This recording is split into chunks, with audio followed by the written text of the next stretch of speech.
Social distance. Yes, sir.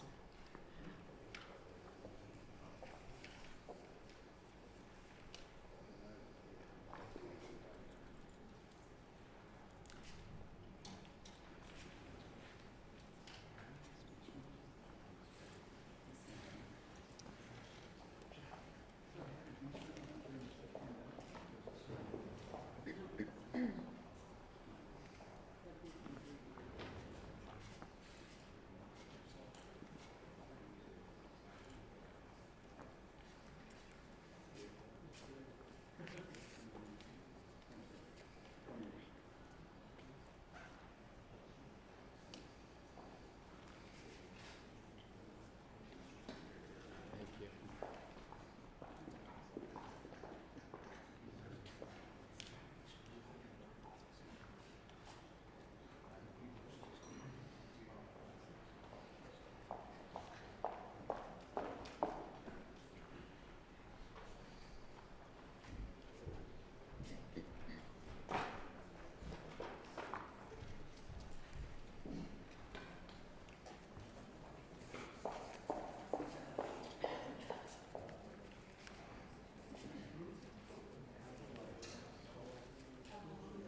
Ladies and gentlemen, the President of the United States, accompanied by the Honorable Ivanka Trump.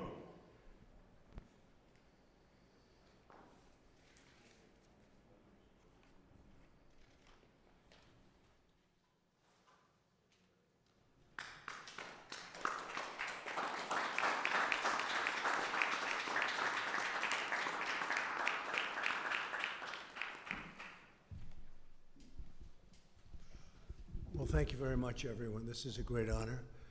And I see you have social distance on your mind, and that's a very good thing. Jovita, congratulations. Tremendous job you're doing.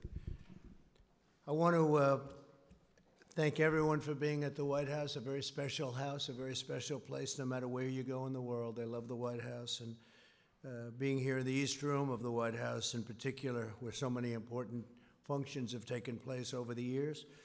And today we're really celebrating American workers and small businesses, and we've done a job for you, and we're going to make it so as we open up our country, you're going to be in good shape as opposed to be either losing your business or how do we get some people to work here, especially since your employees were so good over the years, and those are the ones you wanted. So we made that possible for you. We're delighted to be joined this afternoon by representatives of several incredible small businesses from across our country. Also with us, our Treasury Secretary, Stephen Mnuchin. Steve, thank you very much. And SBA Administrator. You've been busy, Steve, by the way? A little bit, right? Broke every record in the book. And SBA Administrator, Jovita Carranza. Thank you, Jovita. Have you gone to sleep in the last 2 weeks? I don't think so, right? You broke every single lending record, numbers of loans, amount of loans, small business. It's actually a very big business when you think about it. Thank you very much, Jovita. Great job. As our nation battles against this terrible scourge, we continue to pray for the victims as well as for those Americans who are grieving their lost ones and their loved ones. There's never been anything like this. We suffer with one heart, but we will prevail. We're coming back, and we're coming back strong. We built the greatest economy anywhere in the world 2 months ago, and we're going to build it again. We're going to build it fast. It's going to go very quickly. And Larry, thank you for being here very much. You see what's going to happen. I think you have the same feeling as I do. It's going to come back very fast. Now that our experts believe the worst days of the pandemic are behind us, Americans are looking forward to the safe and rapid reopening of our country. Throughout this ordeal, millions of hardworking Americans have been asked to really make tremendous, tremendous sacrifices. It's sacrifices like nobody thought would even be possible. Nobody thought we'd ever be talking about something like this. This virus has inflicted an enormous and painful toll on our nation's workers and small businesses. That's why last month I asked Congress to pass the Paycheck Protection Program, giving small businesses emergency economic relief to keep workers on the payroll.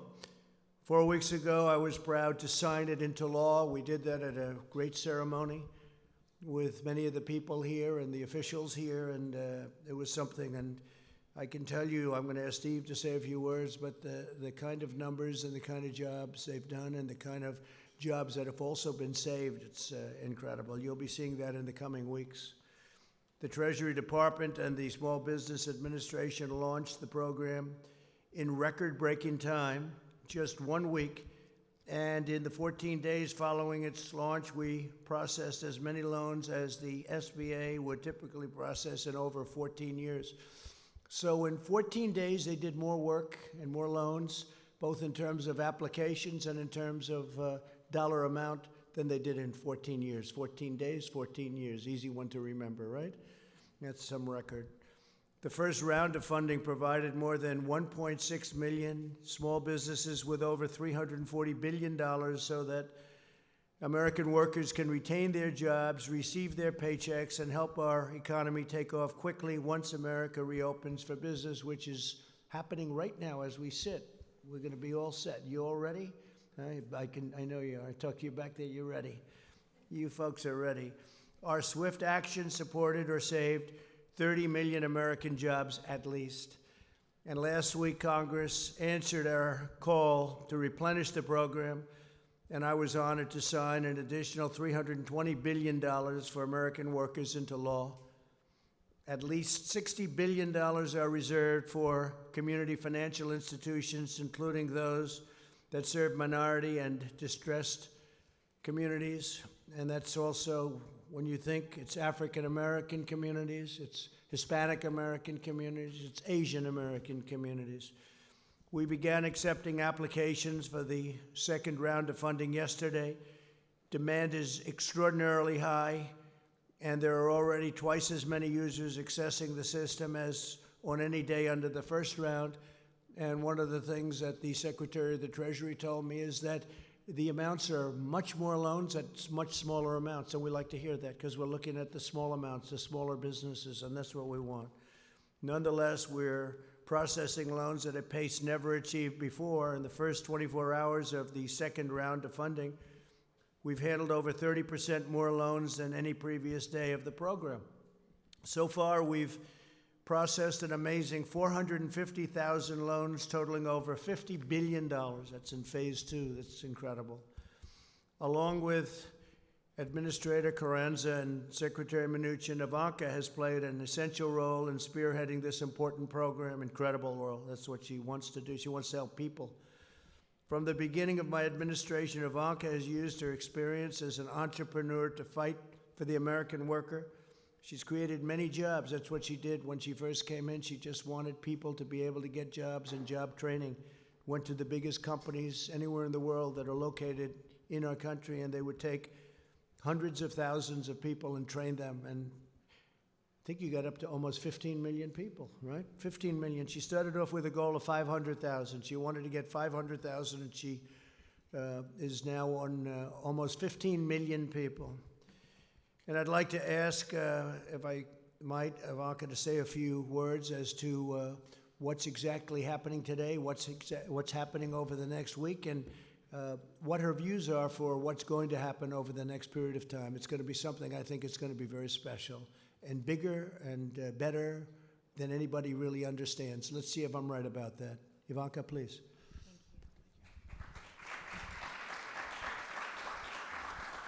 Well, thank you, everyone, and thank you, Mr. President, for convening this incredible group of entrepreneurs and small business owners who very much represent the soul and the spirit, the grit and the tenacity of America's small business owners across the nation. So we're grateful to each and every one of you for joining us here today, and very excited to hear your stories and hear specifically about how you're going through this challenge and how through the Payment Protection Program and through the PPP, you are able to keep your workforce employed. It's about your businesses thriving and growing within your communities. It's about your workforce, who each of you cares very dearly about. And I'd like to make a special call out of thanks to Secretary Mnuchin for his tireless work on this front. So if you'd like to come up and join us, we would appreciate that, Secretary. And SBA Administrator Carranza, thank you. You have been such a champion for America's small business. If you'd also like to come up and join us. And Larry Kudlow, thank you for all that you do in fighting for American workers. With that, I would like to kick us off by introducing Amy Wright to come up to the stage and share with us a little bit of her story. She has created an amazing business that stemmed from personal experience and very much her heart, and it's been an honor getting to know you, Amy, as you really embody the spirit of small businesses around this country. Amy, because of the PPP program, was able to rehire the 120 workers that she was forced to lay off. And now those workers, all of which have some form of disability, are able to bring cheer and bring comfort to your clients as you're serving them. So Amy, if you'd like to come up and share your story. And Michael, her great colleague, is here today as well, who could share his perspective. Thank you, Amy.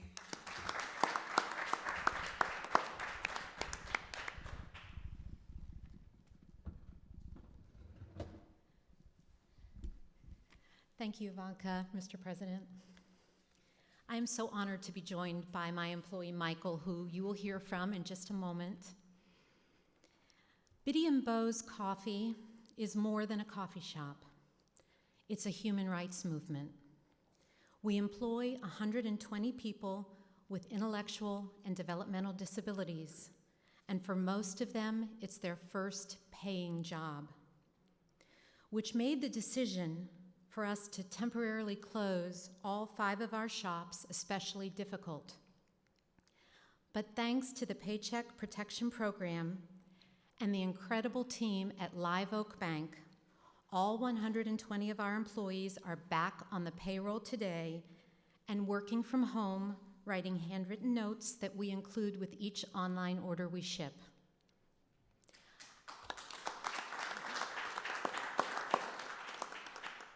I know everyone is ready to return to normal, but I believe it's time for a new normal, one where people with disabilities are valued, especially in the workplace. As a recipient of the PPP loan, we will continue to take up the charge and help everyone, especially people with disabilities, pursue the American dream. And Michael, would you like to say? Sure. I just hope this thing isn't too big for me. So to you, President Trump and Ivanka, thanks a lot for inviting us. Thank you, Mr. President, for having us. I love my job, and I am excited about going back to work. At Biddy & Bo's, we like to use the phrase called not broken. That means me and all my amazing coworkers are not broken, and we have lots to offer.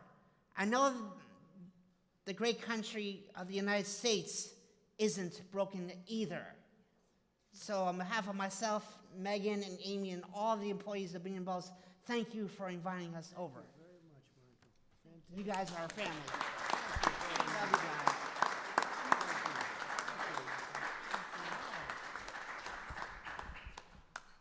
That's better than we did. Much better, Michael. You did a better job.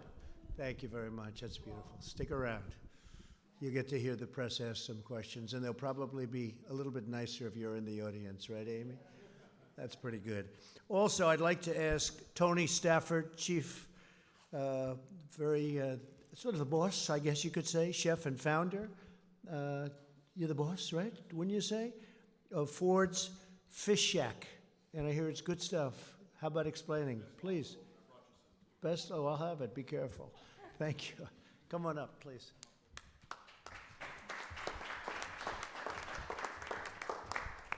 Thank you. I'm here representing, well, thank you first of all for inviting Mark, my great employee with us. We're here representing the restaurant industry, which has been really hurt hard by this with the closures and things like that, so I'll keep it brief. I'd first like to thank the President and the Vice President for leading us through that pandemic. It has devastated our restaurants. Over the last 6 weeks, my 3 restaurants have been devastated. Dining room closures, had to furlough over 100 people. That was an incredible hard phone call to make about 6 weeks ago and tell the employees I've never had to lay off a single employee that I just don't have a space for you. We just don't have, the restaurants are closed, and it was just extremely hard, and it was very emotional, and it was one of the hardest choices I ever had to make. So it was tough, but I promised every employee we would do our best to bring them back, and we would fight every day tooth and nail to get them back into the restaurants and be successful like we were the 10 years before all this terrible stuff happened. And now with the help of the PPP loan and the success of the PPP loan that we were able to get, I'm going to be able to keep that promise and bring every one of those employees back. So thank you, Secretary Meduncha. Thank you. And it's been awesome to be able to tell them that we're going to weather this storm, and we're going to get through this, and we're going to be stronger and more agile once this is over. The one thing that you can see with the restaurants, we're surviving out there. We're doing things that we didn't do before with carryout and curbside and delivery and all those meal plans. Those things are awesome to see my fellow industry leaders out there doing in the restaurant industry. So I commend every one of those restaurants that's fighting to survive out there. And so thank you all for that. We will get through this. We will welcome our guests back, and once our state opens up, we'll welcome them back and thank them for their support through all this. I have amazing stories of guests coming into our restaurant the day after the closures to just give us tips, give us cash to give to our employees we had to furlough. So those great stories, that will not be forgotten from any of our guests. So thank you for that. And I look forward to the one day when all restaurants and all small businesses can reopen and be as successful as they were before. So thank you very much. Mark? Fantastic. Thank you. So my name is Mark Underwood. I am an employee of Ford's Fish Shack, so I am a living example of what your plan has done. I'm a husband, father of 5. My mother lives with me. And just listening to Tony talk about that day when the layoffs happened, it's a little emotional. But with the PPP, it has now given life to my family. It has injected hope in our business, and it's allowing us to fight the fight. So I appreciate it from everybody on your team to help us get through this issue that we're going through. So thank you very much. Help you. Thank you. Is he a great chef or a good chef? He's a great chef. Thank you very much. Thank you. Thank you. Larry. Thank you. That's great. That's a great story. Your mother lives with you, 5 children. That's a great story. So that was a rough day, right? Wasn't it? Huh? Never happened to you before, probably. Yeah, happened to a lot of people. It never happened before. So, but we're bringing it all back. There have been a couple of places that have opened, and I don't know if you saw this, Tony. They have some restaurants, and they have lines that are very long to get in. People want to be back. They want to come back. We're going to bring a country back. They want to get to work. And I know you were in that category very much, so it's great. Thank you, fellas, very much. Jackie Crick, CEO and founder of ECU Communications. Jackie, please.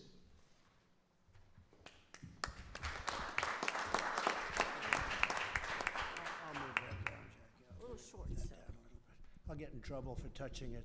They'll say, he touched the microphone. What am I going to do?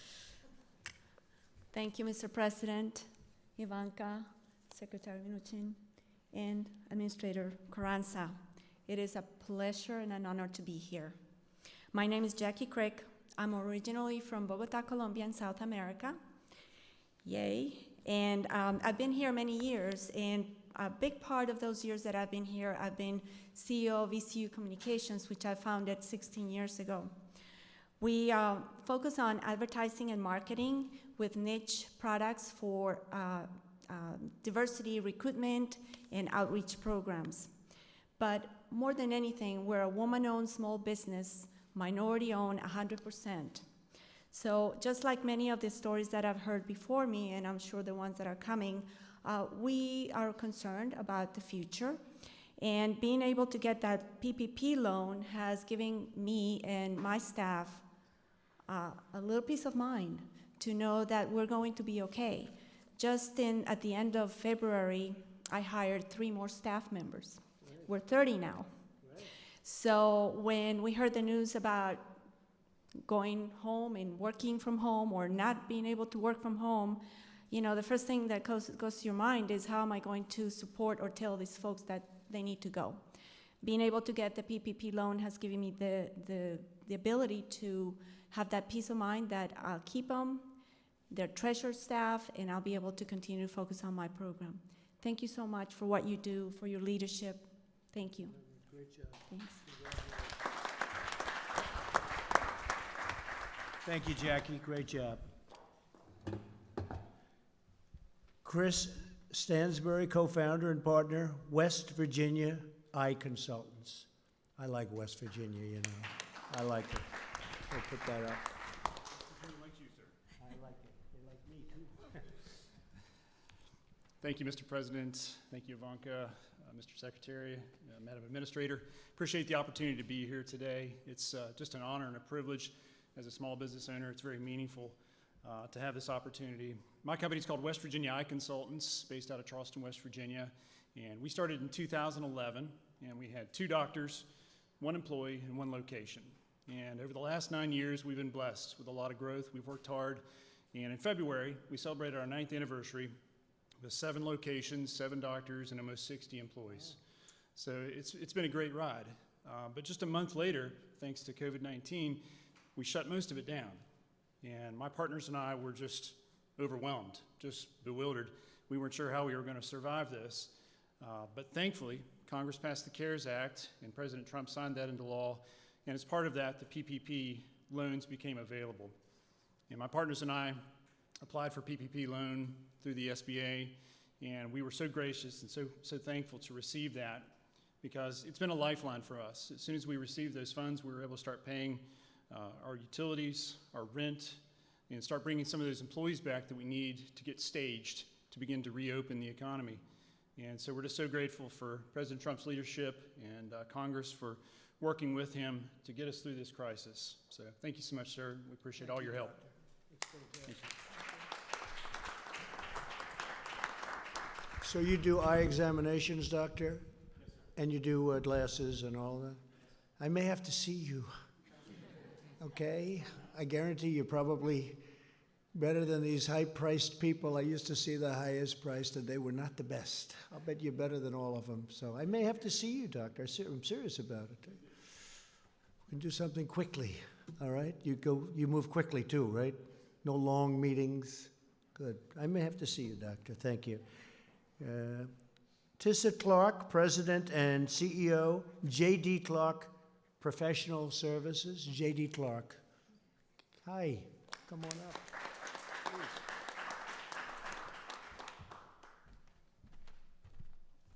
Thank you, Mr. President, Ivanka, Mr. Secretary, and Madam Administrator.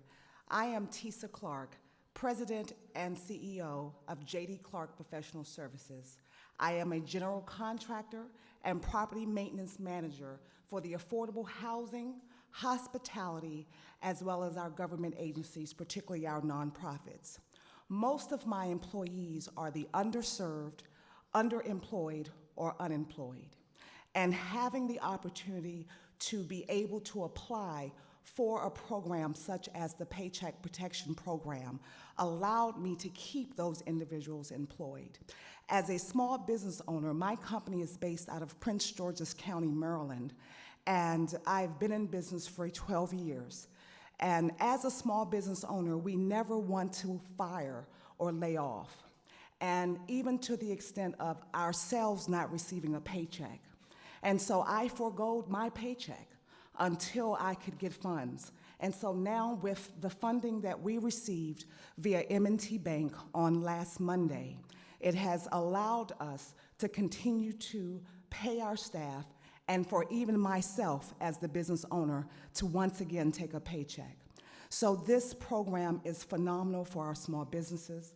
Also, as a side note, Madam Administrator, I did also apply for the Economic Injury Disaster Loan, and I did receive my advance on Tuesday. of last week. So these programs are very critical for the small business community, but I do believe that we as small business are strong and we are resilient and we will bounce back. Thank you. Have you ever thought about running for office? You could do it very easily. Huh? You are something. That's a very good job. Thank you very much. Luke Bernstein, Executive Vice President, Chief Retail Officer, and Chief Communications Officer for Orrstown Bank. Come on up, Luke.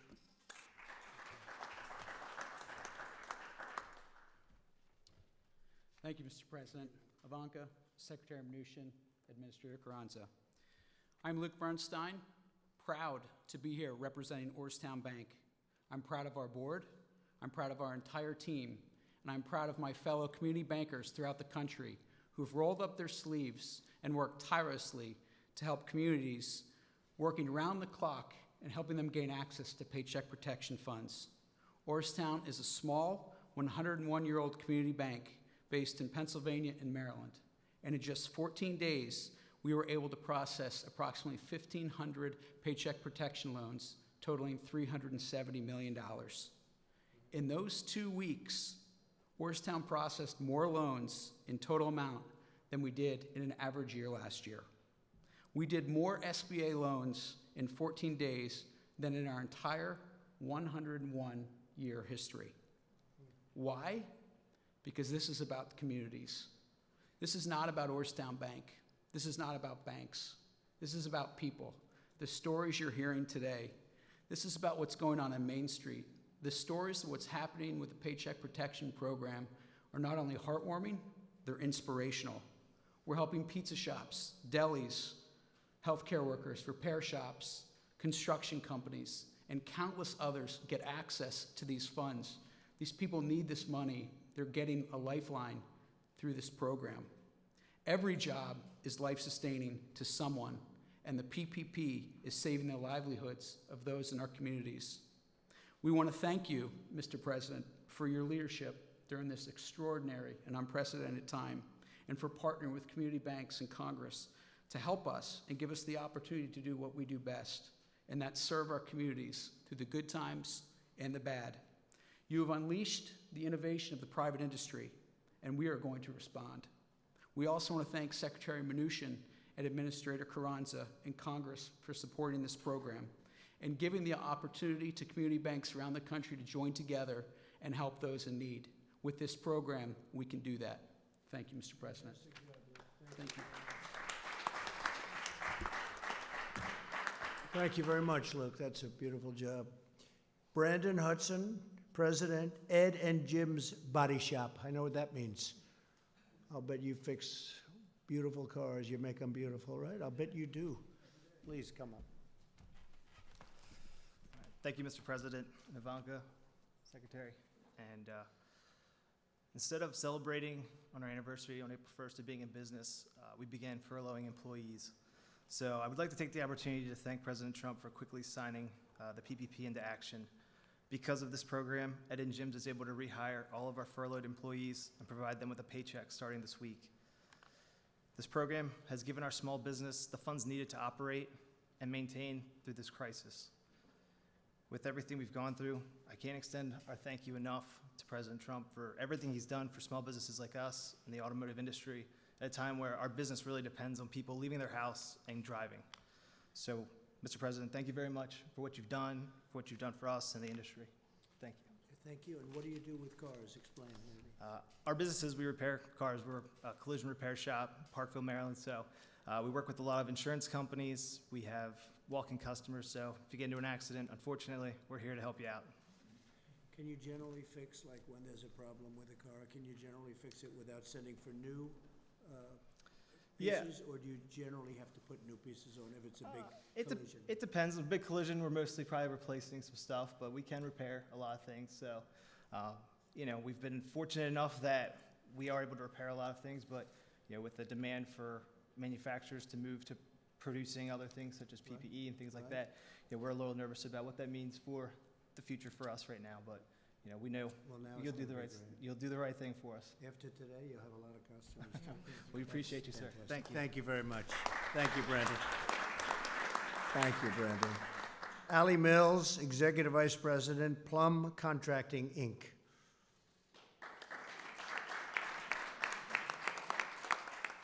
Would you like to have, come on up here. He was so good. Put that mask on the way you had it. He was. Thank you, President Trump, Ivanka, Secretary, Madam Administrator.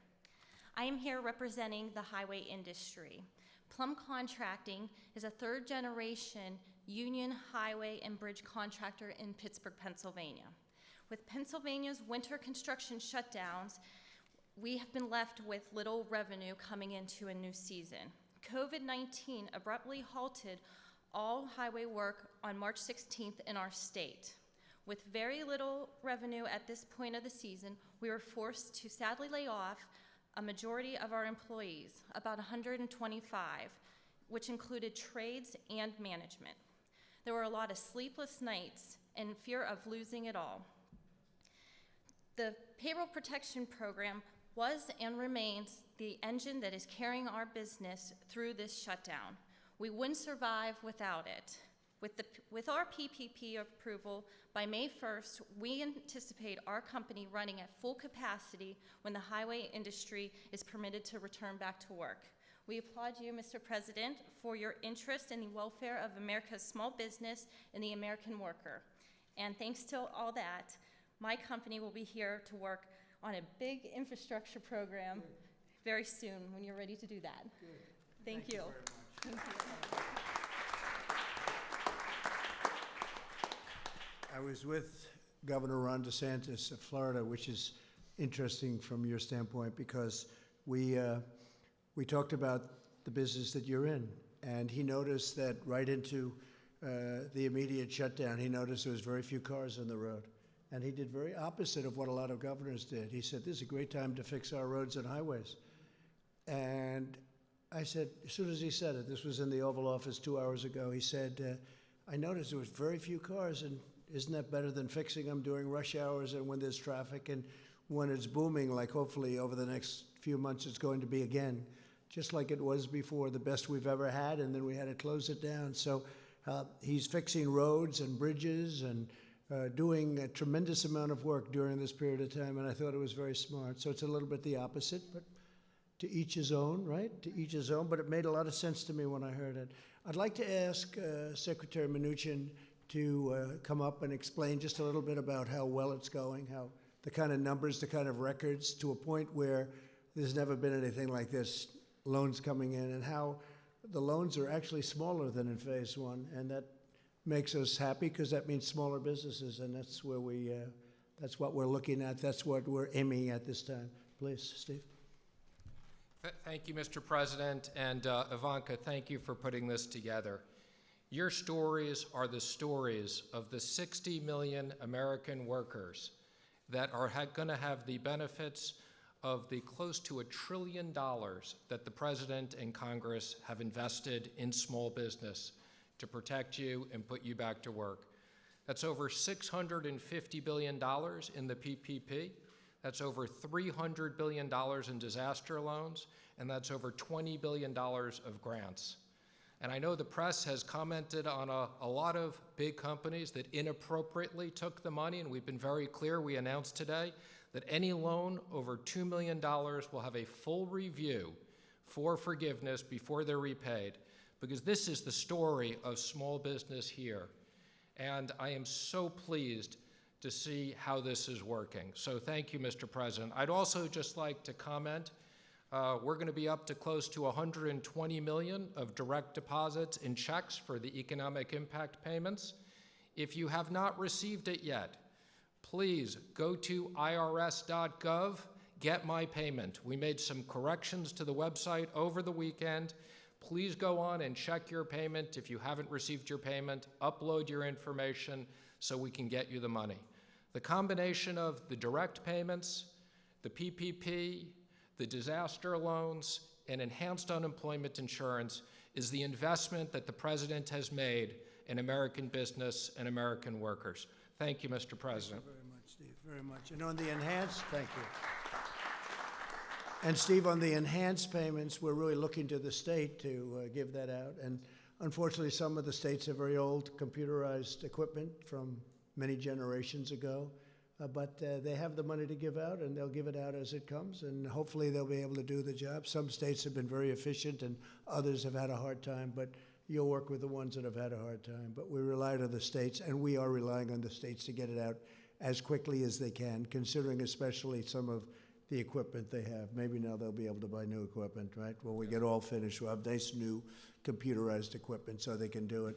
With that, if you'd like to ask a few questions, I think this would be a good time, because with these incredible people, this is the media. You've heard me talking about it on occasion, seldom, right? But on occasion. And I think with you in the room, I have a feeling that they'll ask me much nicer questions. They'll tone them down, right? And thank you for the apology. I appreciate it. That was very nice. Yahoo! I appreciate it. It was very nice. Yeah, go ahead. Jim, go ahead. Yes, Mr. President. Today, the U.S. hit a grim milestone of 1 million cases of the coronavirus. Back in late February, you predicted that the number of cases would go down to 0. How did we get from your prediction of 0 to 1 million? Well, it will go down to 0 ultimately. And you have to understand, when it comes to cases, we do much more testing than anybody else. So we could go to some of these other countries, you know, as an example, China. If you test, you're going to show many more cases. So we're doing more testing than any other country in the world by far, which we just discussed over in the Oval Office. So we're going to show more cases because we're doing much, much more testing, double anybody else. Somebody said if you add everybody else combined, that would be a number. And it will be at the appropriate time, it will be down to 0, like we said. The experts at the time saying that the number of cases would go up, we would have community spread. Well, experts, yeah. Was warning about this. Right. Also, experts, many very good experts, very good people too, said that this would never affect the United States. It wouldn't affect Europe. It wouldn't affect anything outside of China. So we were listening to experts, and we always will listen to experts. But the experts got it wrong. A lot of people got it wrong, and a lot of people had no idea it would be this serious. I listened to experts. I'll tell you what, I did something that the experts thought I shouldn't have done. I closed down our country and our borders. I did a ban on China from coming in other than U.S. citizens. And we did very strong checks on even our U.S. citizens. Ron DeSantis was telling me before that when they came in, people were put into quarantine, people were checked, and we're doing that now. So, yeah, I think we did something well ahead of schedule. We did that at the end of January. People were talking about this wouldn't have an impact, as you know, even into March. So I think we've done a great job in the sense that we were early. I think by banning China, and banning people coming in who would have been very heavily infected, we probably saved hundreds of thousands of lives. So on that, I'm very proud. Yeah, please. President, it's actually Secretary Mnuchin as well. What about the idea of another round of stimulus payments to American taxpayers directly? Democrats, of course, up on the Hill are talking about the idea of a guaranteed income, which obviously could go on for months and months and months. Yeah. What about another round of Well, I like the idea of payroll tax cuts. I've liked that from the beginning. That was the thing that I really would love to see happen. A lot of economists would agree with me. A lot of people agree with me. And I think, frankly, it's simple. It's not the big distribution, and it would really be an incentive for people to come back to work and for employers to hire. The double tax on the company and also on the person. That's what I like, and something like that could happen. Also, I think you have to look, because a lot of people are talking, I assume your next question would be about states. And Steve and I talk about it, and I talk about it with Mitch and with Kevin and with everybody. And the problem with the states is we're not looking to recover 25 years of bad management and to give them the money that they lost. That's unfair to other states. Now, if it's COVID related, I guess we can talk about it.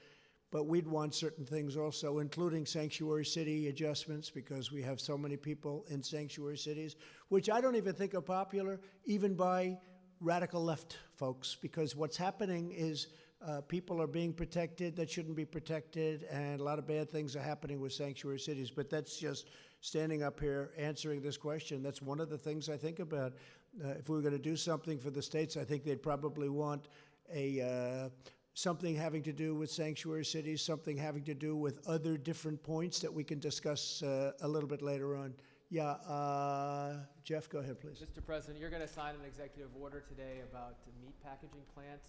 It affects liability for them. What efforts or what measures are you looking at for liability for other industries and other businesses? Well, we haven't been talked about. It hasn't been asked on other industries yet, but with the meatpacking and with the transportation, we have had some difficulty where they're having a liability that's really unfair to them, and we're going to be doing that. I think, Mark, we're going to be doing that fairly soon. It's getting drawn up. I should be signing that over the next hour or so, taking the liability, which frees up the entire system. And I fully understand it, not their fault. Yeah, please, go ahead. Thank you, Mr. President. No, over here first. Mr. President, I just want to go back to what we discussed a little earlier today. Are you considering asking airlines to test passengers on international but also domestic flights?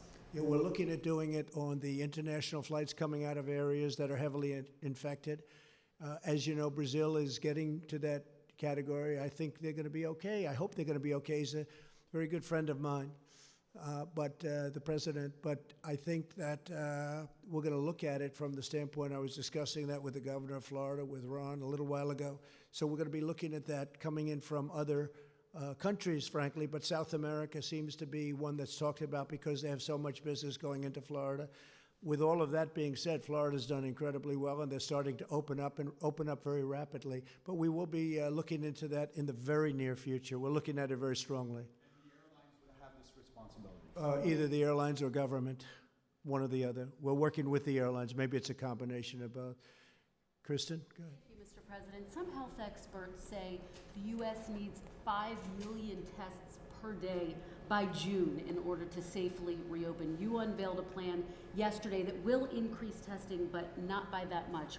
Why not? And can you get to that benchmark? Well, it will increase it, and it'll increase it by much more than that in the very near future. We're way ahead of everyone on testing. We haven't been given the press in terms of, I think, fairness of the press, but that's okay, and that's why I appreciated the statement before by Yahoo.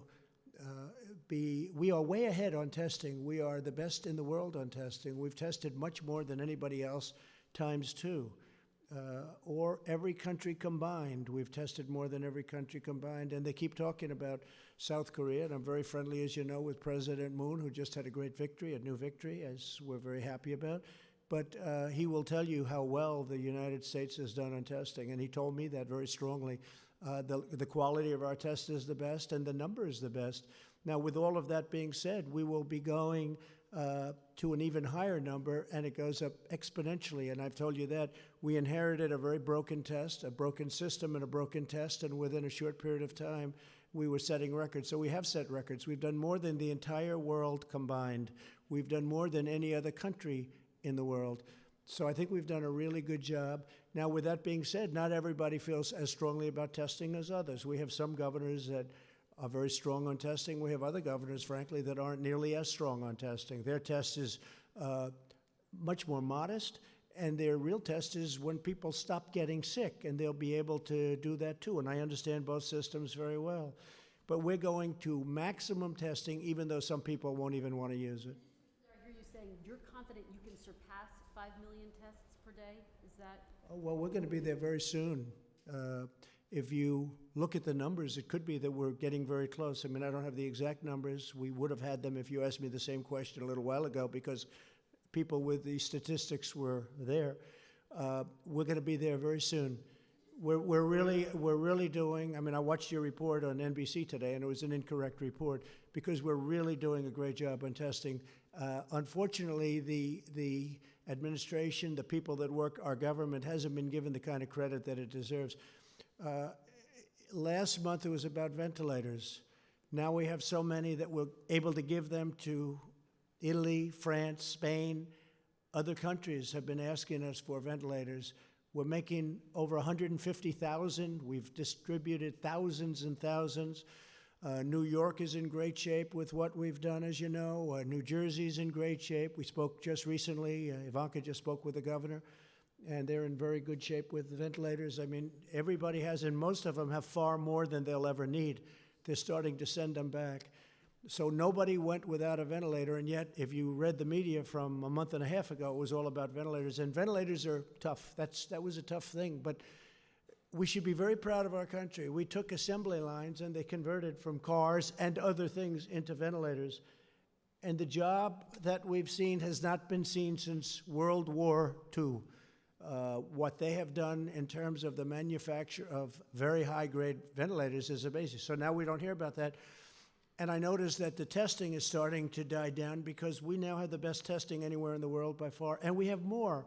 And that's a good thing. That's a very good thing. I'm happy about it. We had a call yesterday with governors, and I will say that I'm sure many of you were on that call, even though you shouldn't have been. They shouldn't have been, Amy, but they were. I wonder how that happened. But you heard the governors were thrilled. Now, the following day, if you'll get a Democrat on the call, they'll say, you know, I saw some of them today. They were so thrilled yesterday on a call that they thought it was a close call. And today they were good, but they weren't the same as they were yesterday because that's the business. They want to try and win on November 3rd. But we're doing a job the likes of which nobody's ever done. And I'm not talking about myself. I'm talking about people in the Army Corps of Engineers, where we built hospitals, where we built thousands and thousands of beds all over the country. New York, what we did was incredible. 2,900 beds in a matter of days. What they've done is so incredible. And FEMA, what they've done. And the doctors and the professionals and all of the people that you see me with all the time. You know, these are great people. And they've really done a great job. And now our country's opening up again, and I think it's going to be very, very successful. I think that, I mean, Larry is here. We talked about it, and we talk about it all the time. I think that third quarter, it's obviously a transition quarter, but I think it's going to be okay, maybe better than okay. Larry thinks better than okay. I think even more so than I do. And then I think fourth quarter will be great. And I think next year is going to be a tremendous year for this country. Jennifer? Yes, on the PPP loans, can you say who's going to be responsible for that review that Secretary Mnuchin mentioned on the loans above $2 million? Who exactly will be responsible for The that? SBA will be responsible, and they have a team of people. They'll bring in additional people. And again, I want to assure the American public and the American taxpayers, we will make sure that these certifications were done accurately, or the loans won't be forgiven and there will be liability. Today told some Republicans on a phone call that he does not want to fund infrastructure in a coronavirus stimulus bill. Do you have a reaction to that? I think Mitch is looking at it, as I do, to an extent, as the infrastructure. He likes infrastructure. We all do. We have to rebuild our country. $8 trillion has been spent. I wasn't in favor of it. I can tell you that in the Middle East. $8 trillion. Think of it. And yet you wanted to fix a pothole in a roadway or in a highway in this country, and you didn't do it because they didn't have the money, because so much money was spent in the Middle East. Well, that's, as you know, a whole different story now. And we want to do infrastructure, but a lot of people, a lot of the Republicans would like to keep that as a separate bill. So we'll see how that works out, Jennifer. We'll see. Yeah, please. Mr. President, you said at the top of your remarks that you feel the worst of the pandemic is behind us. But without a treatment, without a vaccine, the state's now reopening. How can you be so sure? Well, I think that, like other things, hopefully we're going to come up with a vaccine. You never know about a vaccine, but tremendous progress has been made. Johnson & Johnson and Oxford and lots of good things. You've been hearing the same things as I do. Tremendous progress has been made, we think, on a vaccine. You always have to say think, and then you have to test it, and that takes a period of time. But a lot of movement and a lot of progress has been made on a vaccine. But I think what happens is it's going to go away. This is going to go away. And whether it comes back in a modified form in the fall, we'll be able to handle it. We'll be able to put out spurts, and we're very prepared to handle it. We've learned a lot. We've learned a lot about it, the invisible enemy. It's a bad enemy. It's a very tough enemy, but we've learned a lot. It's in 184 countries, as you hear me say often. It's hard to believe. It's inconceivable. It should have been stopped at the source, which was China. It should have been stopped very much at the source, but it wasn't. And now we have 184 countries going through hell. But I think that a lot of good things are going to happen, and I really believe that fourth quarter is going to be maybe tremendous, and the next year I think has a chance to be really getting close to record setting. We hope so. We hope we can be back where we were. We had the strongest economy anywhere in the world, and I hope we're going to be back there again. Go ahead, please. Mr. President, you've spoken about your friend who passed away. I was wondering if you've spoken to the families of anyone else who has lost loved ones to COVID-19, if there's any particular stories that have affected you. Well, I have many people. I know many stories. I've spoken to 3, maybe I guess 4 families unrelated to me. I lost a very good friend. I also lost 3 other friends, 2 of whom I didn't know as well, but they were friends and people I did business with, and probably almost everybody in the room did. And it's a bad death. It's a bad thing. It grips onto some people. Now we found out that young people do extraordinarily well. That's why I think we can start thinking about schools. But of course, we're ending the school season, so it wouldn't be probably you wouldn't be back for too long. I noticed where Purdue University, a great school in a great state, wants to open and have students come in. I think that's correct. Some colleges, I think I saw Harvard wants to have students come back in the fall. I would hope that they'd have students. I think that the whole concept of computer learning is wonderful, but it's not tele-learning. But it's not the same thing as being in a classroom in a great college or a college of any kind, college, university. There's nothing, you can't replace that.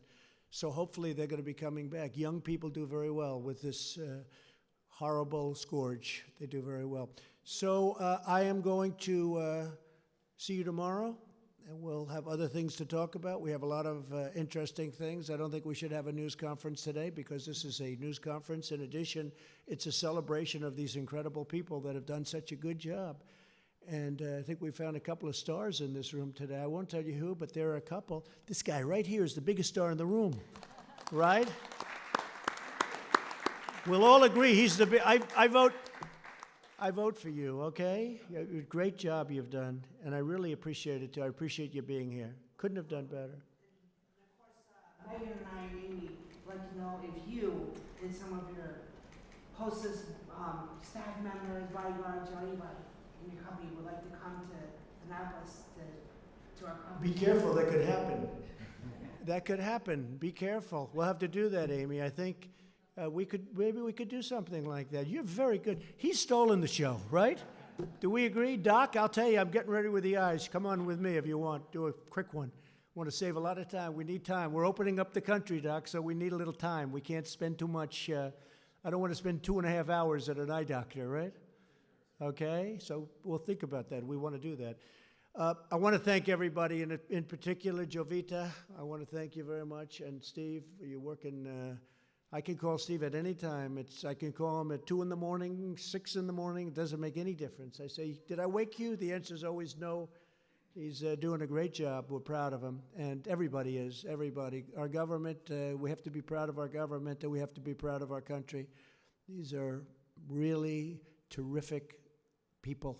We're going through a period of time, the likes of which we've never seen in this country before.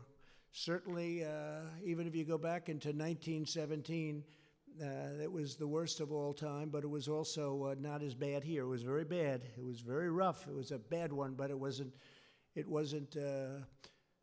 quite like what we're going through right now, and it's because of the amazing, when you look at how contagious this is, where people literally just being in the same area with other people, it catches. So I'm very proud of this country, I have to say. I'm very proud to be your president, and I'm very proud of this country. Thank you very much, everybody. Thank you.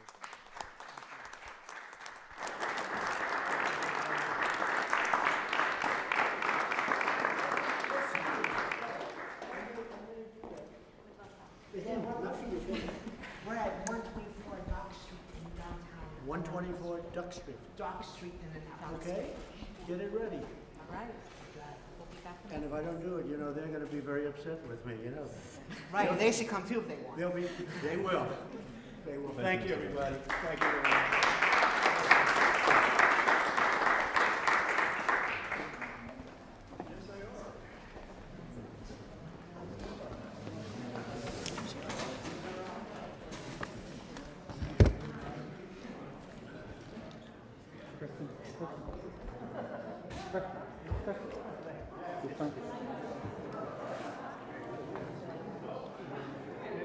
Really appreciate it.